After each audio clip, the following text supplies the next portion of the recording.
what I say is, who's your source? Who's your source? Because if your experience is your source, if everything you heard from your pastor is your source, if your what you studied in college or seminary is your source, then you may be heading for failure, right? Because I believe that all these people around you and everything that I just mentioned, like your college degree and seminary and pastors and your leaders, I think they all could feed into you and help you, right, to shape you into what you're supposed to be.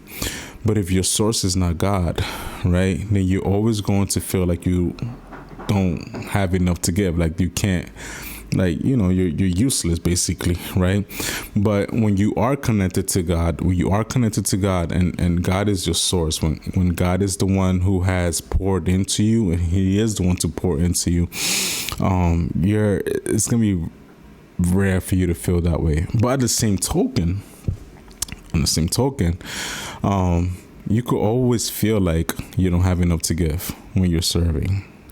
And I think that comes with the territory. How many times I find myself preaching a good word, right, or ministering, or dealing with somebody else or helping other people get through, but I come home and I still feel empty. I come home like I feel like I didn't give enough, right? So that could also be part of the process where our human nature will make us feel like we're not doing enough. But when we trust God and allow him to use us, then we will understand that it is him who does the work through us and not necessarily our experience or our knowledge and things, But then you always have something to give.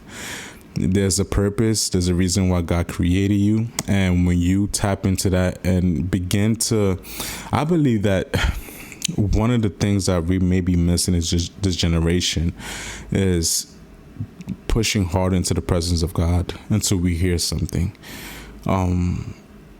There is, like, I would say, the zone, I would just call it a zone where when we try to seek God, you're always going to have opposition. You're going to hear things from the enemy. You're going to hear things from other people. You're going to hear negativity. You're going to have doubts. You're going to hear all type of things in your head. But the deeper you go, the more you fight that first, zone, and you go deep into the presence of God, you start to feel full. You start to feel his presence fill you, and you start to hear